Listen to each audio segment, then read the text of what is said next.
Hello everyone. देखिए, आज का जो अभी हमारा लेक्चर होने वाला है वो पार्टिसिपेटरी डेमोक्रेसी के ऊपर है, जिसको हिंदी में सहभागिता मूलक लोकतंत्र कहते हैं या सहभागिता लोकतंत्र कहते हैं। तो ये पूरा का पूरा हमारा लेक्चर सहभागिता मूलक लोकतंत्र या सहभागिता लोकतंत्र के ऊपर रहेगा। ध्यान से सुनिए और सुनने के बाद इसके ऊपर नोट्स बनाइए। बहुत शॉर्ट शब्दों में मैं आपको ये समझा रहा हूँ ताकि आपको ये आसानी से समझ में आ सके। देखिए, शुरुआत करते हैं कि सहभागिता है ना, ये क्या होती है या सहभागिता मूलक लोकतंत्र ये क्या होता है। तो जब भी हम लोग सहभागिता मूलक लोकतंत्र की बात करते हैं तो सहभागिता मूलक लोकतंत्र इस बात पर जोर देता है कि जो भी राजनीतिक व्यवस्था है, जो भी पॉलिटिकल सिस्टम है, उसमें ज़्यादा से ज़्यादा व्यक्तियों का पार्टिसिपेशन या सहभागिता होनी चाहिए। अगर ऐसे किसी भी लोकतंत्र में जहां जनता की सहभागिता नहीं होगी, जहां जनता का पार्टिसिपेशन नहीं होगा, तो ऐसी किसी भी व्यवस्था को राजनीतिक व्यवस्था में लोकतंत्र जो है वो अपना आधार मजबूत नहीं कर पाएगा। ये पार्टिसिपेटरी डेमोक्रेसी के कई विचारकों का मानना है। देखिए, ये पार्टिसिपेटरी डेमोक्रेसी जो है ये कोई नई अवधारणा नहीं है। It is not a new concept, है ना। इसमें जनरली देखा जाता है कि जीन जैक्स रूसो, है ना, या जॉन स्टुअर्ट मिल, उसके बाद GDH कोल, इन सभी लोगों ने सहभागिता मूलक लोकतंत्र की कहीं ना कहीं अपने विचारों में व्याख्या करी है। और इन सब का अगर क्रक्स निकाला जाए, आर्गुमेंट्स का समरी निकाली जाए, तो ये सभी तीनों के तीनों विचारक रूसो, मिल और कोल ये कहते हुए पाए जाते हैं कि जो भी राजनीतिक सहभागिता है, पॉलिटिकल पार्टिसिपेशन जो है, वो ये बताता है कि समाज जो है वो कितना न्यायप्रिय है। तो एक न्यायप्रिय समाज के लिए, है ना, सहभागिता होना बहुत ज़्यादा ज़रूरी है। Simply they all argue that political participation is indispensable for the realization of a just society। तो ये तीनों के तीनों विचारक इस चीज़ को मानते थे। देखिए, इन तीनों के बाद जोसेफ शूमपीटर का नाम आता है, जो सहभागिता मूलक लोकतंत्र को की जो है पूरी तरीके से वकालत करते हुए नज़र आते हैं। और ये भी एक तरीके से वही बात कह रहे हैं कि जितना भी पार्टिसिपेशन जनता का होगा उतना ही लोकतंत्र मजबूत होगा, ठीक है। और जो मिनिमल डेमोक्रेसी है, जो न्यूनतम प्रजातंत्र है, उसका ये विरोध करते हैं जोसेफ शूमपीटर।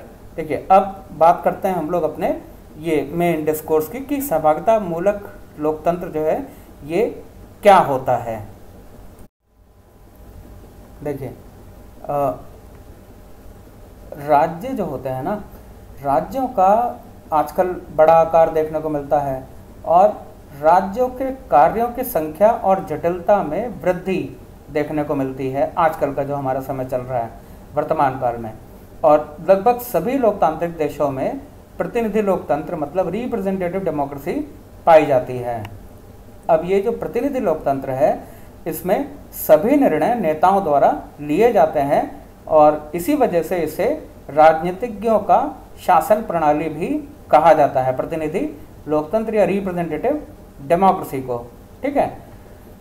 देखिए, ये जो रिप्रेजेंटेटिव डेमोक्रेसी है या प्रतिनिधि लोकतंत्र है, इसमें मतदाताओं की भूमिका बहुत सीमित और निश्चित अंतराल पर होती है। कहीं 5 साल बाद वो वोट देने आते हैं, कहीं 3 साल बाद, कहीं 7 साल बाद, और उनकी भूमिका भी बहुत सीमित होती है। बड़े राज्य हैं तो कोई भी नियम कानून बनाने से पहले जनता की राय यहाँ पर नहीं ली जाती है। प्रतिनिधि खुद जनता के बारे में डिसीजन लेते हैं, उनके हित के बारे में सोचते हैं। देखिए, इसमें आते हैं जो जोसेफ शूमपीटर हैं, ये एलिटिस्ट थ्योरी के जनक माने जाते हैं या एलिटिस्ट थ्योरी के राइटर माने जाते हैं, जिसे हिंदी में अभिजनवादी विचारक कहा जा सकता है। तो जोसेफ शूमपीटर और रॉबर्ट डहल, ये दोनों विचारक जो हैं प्रतिनिधि लोकतंत्र मतलब रिप्रेजेंटेटिव डेमोक्रेसी को समर्थन करते हैं, क्योंकि ये नागरिक सहभागिता के, है ना, निम्न स्तर को लोकतंत्र के सिद्धांत के पक्ष में मानते हैं।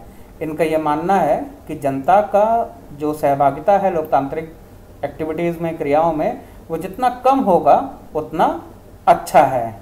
ये लोकतंत्र का अभिजनवादी जो सिद्धांत है वो जनरली ये बात करता है कि उदारवादी लोकतंत्र जो है वो कुछ मुट्ठी भर नेताओं के हाथ में होता है, और वो कुछ मुट्ठी भर नेता जो हैं वो पूरी जनता के ऊपर उनको बेवकूफ़ बनाकर या झूठे वादे करके किसी भी तरीके से उनका वोट हासिल करते हैं, सत्ता में आते हैं और एक तरीके से अपना शासन वहाँ पर स्थापित करते हैं, जिसमें जनता की जो भूमिका है वो ऑटोमेटिकली शून्य हो जाती है। तो उदारवादी लोकतंत्र की ये सबसे बड़ी कमी है कि ये उदारवादी लोकतंत्र ना होके एक एलिटिस्ट डेमोक्रेसी है, एक अभिजनवादी लोकतंत्र है। तो इसकी समर्थन करते हुए मैं नज़र आते हैं जोसेफ शूम्पीटर, है ना। तो ये पूरा डिस्कोर्स जो है इसकी आलोचना करते हैं सीबी मैकफर्सन। देखिए, सीबी मैकफर्सन की किताब है democratic theory essays in retrieval, है ना। इस पर्टिकुलर किताब में जो लोकतंत्र की एलिटिस्ट थ्योरी है या विशिष्टवादी या अभिजनवादी सिद्धांत है उसकी आलोचना कर रहे हैं ये, और ये कह रहे हैं कि शूम्पीटर और रॉबर्ट डहेल ने लोकतंत्र को एक यंत्र व्यवस्था में बदल दिया है, ठीक है, एक तरीके से पूरा मशीन बना दिया है इसको, और लोकतंत्र के कार्य को राजनीतिक बाजार में मांग और पूर्ति, ठीक है, के संतुलन को कायम करने का एक तरीके से आयाम बनाकर रख दिया है, जबकि लोकतंत्र इससे कहीं ज़्यादा आगे है। तो कुल मिला के जो सीबी मैकफर्सन है वो विशिष्ट वर्गीय लोकतंत्र की आलोचना कर रहे हैं, और उनका ये मानना है कि मांग और पूर्ति के नियम को पूरा करना ही लोकतंत्र का काम नहीं है। लोकतंत्र का काम है जनता को अपने में समाहित करना और जनता की बात को सुनना। यहाँ पर आ जाता है सहभागिता मूलक लोकतंत्र।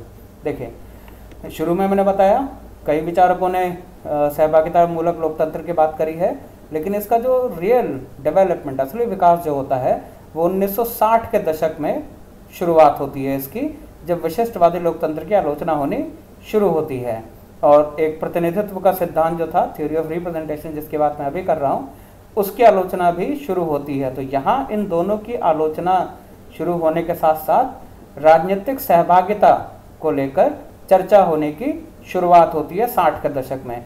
मतलब पॉलिटिकल पार्टिसिपेशन कैसा होना चाहिए, इस बारे में चर्चा होनी शुरू होती है, और निष्कर्ष निकलता है कि पॉलिटिकल पार्टिसिपेशन यानी कि राजनीतिक सहभागिता को लोकतंत्र का बुनियादी लक्षण माना जाना चाहिए।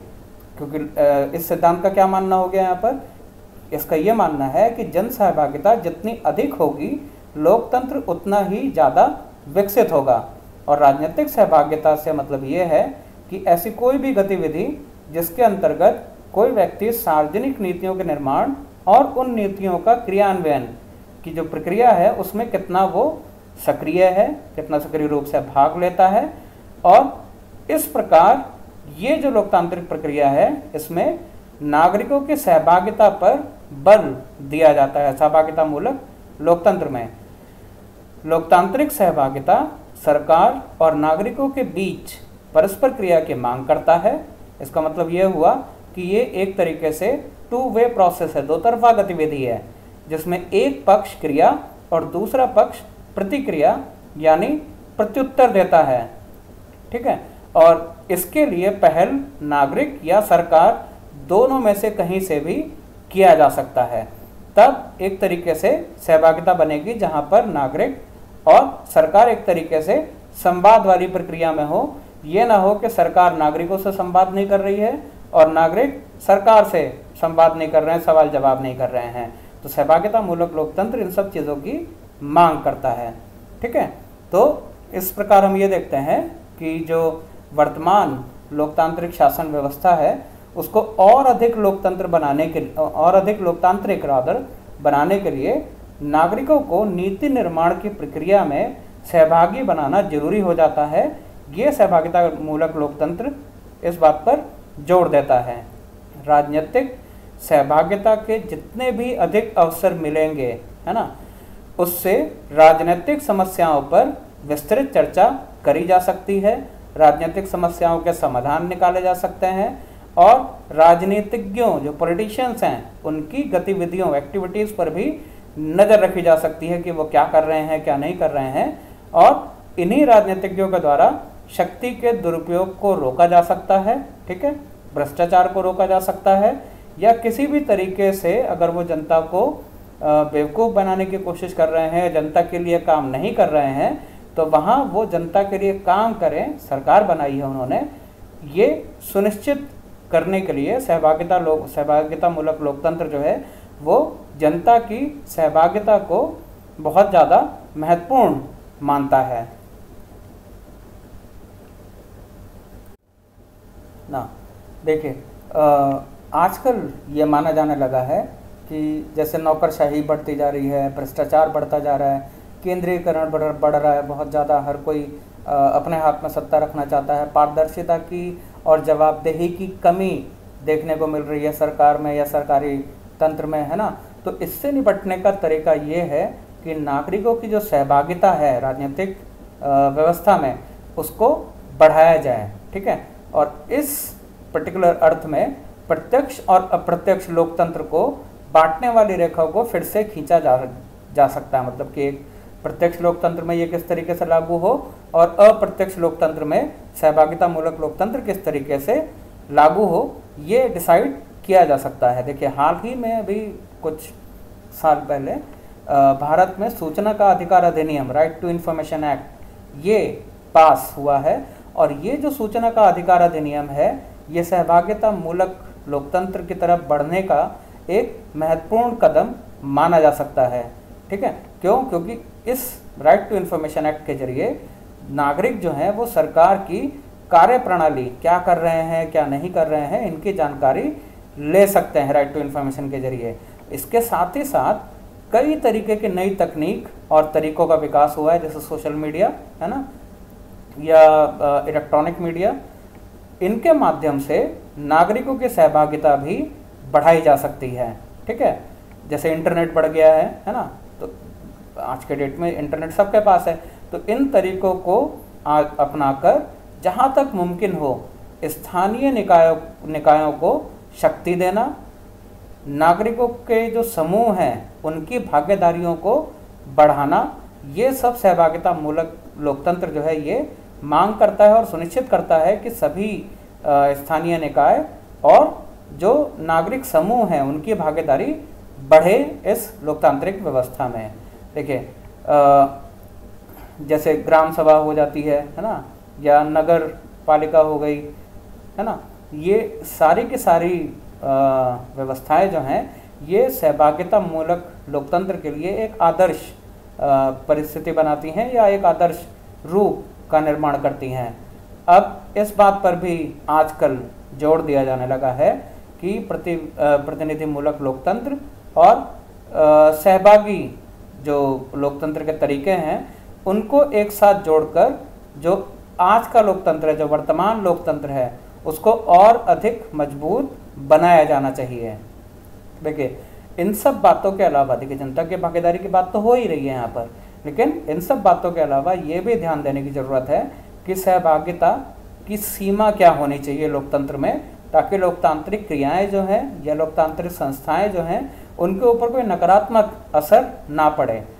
सवाल यहाँ पर क्या है कि जो जनता है उसकी ज़रूरत से ज़्यादा सहभागिता ये हो सकता है कि शासन या प्रशासन चलाने में बाधा उत्पन्न करे, और जो छोटे छोटे मुद्दे होंगे जिनका कोई जनता से कोई ज़्यादा खास लेना देना भी नहीं है, वो ऐसे बहुत छोटे मुद्दे भी बहुत बड़े विरोध का कारण बन सकते हैं। और यहाँ पर आते हैं सैमुअल पी हंटिंगटन। ठीक है, सैमुअल पी हंटिंगटन की जो किताब है उसका नाम है political order in changing societies. इस किताब में वो यही बात कह रहे हैं। ठीक है, इन्हीं मुद्दों पर बात कर रहे हैं और उन्होंने ये कहा है कि अधिक सहभागिता अराजकता की ओर ले जाती है और अल्प जो सहभागिता है वो तानाशाही व्यवस्था की ओर ले जाती है। ठीक है, तो सहभागिता की जो जरूरत से ज़्यादा सहभागिता हो जाएगी तो ये भी खतरनाक है। ठीक है, और सहभागिता अगर शून्य की तरह से रहेगी, कम रहेगी, तब भी खतरनाक है। तो सहभागिता के जो ये चीज़ है, एक सहभागिता का बैलेंस जो है वो बैलेंस बना रहना चाहिए ताकि जो राजनीतिक व्यवस्था है वो ठीक से चलती रहे, है ना।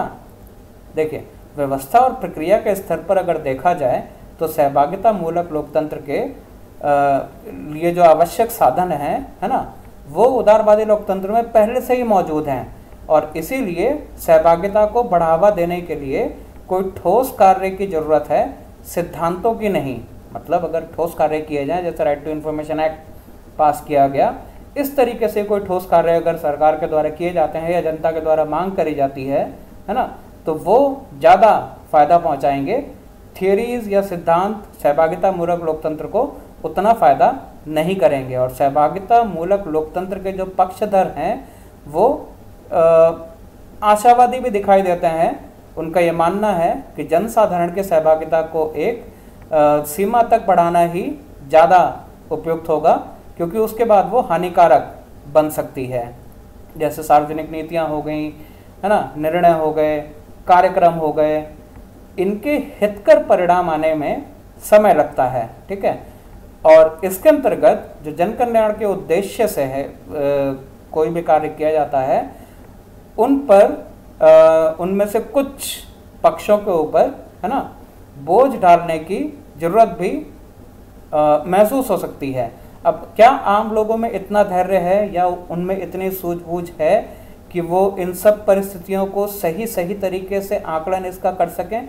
अगर है तो सहभागिता मूलक लोकतंत्र सफल माना जाएगा, और अगर नहीं है तो हर व्यक्ति की शिकायतें अलग अलग तरीके से होंगी, हर व्यक्ति अलग तरीके से विवाद को जन्म देगा, हर समूह जो है अलग तरीके से एक आंदोलन करने की कोशिश करेगा अगर उसकी समझ में ये सब चीज़ें नहीं आती हैं। इससे क्या होगा?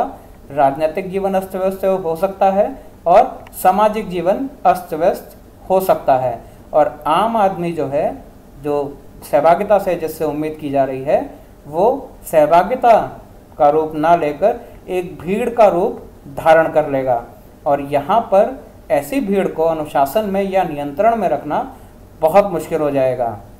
इसीलिए कई विचारक ये मानते हैं कि छोटी छोटी बातों पर कोई जुलूस निकालना या नारेबाजी करना या रैलियां निकालना, है ना, या बहुत बड़ा कोई प्रदर्शन करना या हड़ताल कर देना या घेराव करना, है ना, या बिजली बंद कर देना, बसों को बंद कर देना, ऑटो चलाने का बंद कर देना, हम लोग सुनते ही रहते हैं। कोई रास्ता ट्रैफिक जाम कर देना, है ना, या जेल भरो आंदोलन कोई शुरू कर दे, या मारपीट हो जाए, कहीं पर पथराव हो जाए, स्टोन पेल्टिंग जिसे कहते हैं, या जो सार्वजनिक संपत्ति है, जो सरकारी संपत्ति है, उसको नुकसान पहुंचाया जाए। तो ये तभी होता है जब सहभागिता मूलक लोकतंत्र को लोग समझ नहीं पाएंगे कि इन सब नीतियों को लागू करने में टाइम लगता है, वो बेचैन हो सकते हैं और बेचैन होकर सड़कों पे उतरेंगे। तो ये सब चीज़ें देखने को मिलती हैं। यहाँ पर जो विचारक हैं, वो हंटिंगटन खास तौर से, वो ये मानते हैं कि सहभागिता मूलक लोकतंत्र के महत्व को बनाए रखने के लिए ज़्यादा ज़रूरी है कि जो अनुचित मांगे हैं उनको जनता को बता दिया जाए, वरना वो अनुचित मांगे मनवाने के लिए भी यही रास्ता अपनाएंगे। और जो उचित मांगे हैं, उचित मांगों को सरकार सुने और उसका सॉल्यूशन निकालने की कोशिश करे, तभी सहभागिता मूलक लोकतंत्र अपना महत्व बना पाएगा। तभी सहभागिता मूलक लोकतंत्र जो है वो लोकतांत्रिक संस्थाओं को, सरकार को, जनता को, समाज को एक मजबूती दे पाएगा। तो ये हमारा पूरा लेक्चर हुआ सहभागिता मूलक लोकतंत्र का, जो मैंने कम शब्दों में आपको बताने की कोशिश करी। उम्मीद है आप लेक्चर सुनेंगे और इसी आधार पर आप लोग सभी नोट्स बनाएंगे। सभी लोग अच्छे नंबरों से पास होइए, मेरी शुभकामनाएं। Thank you very much.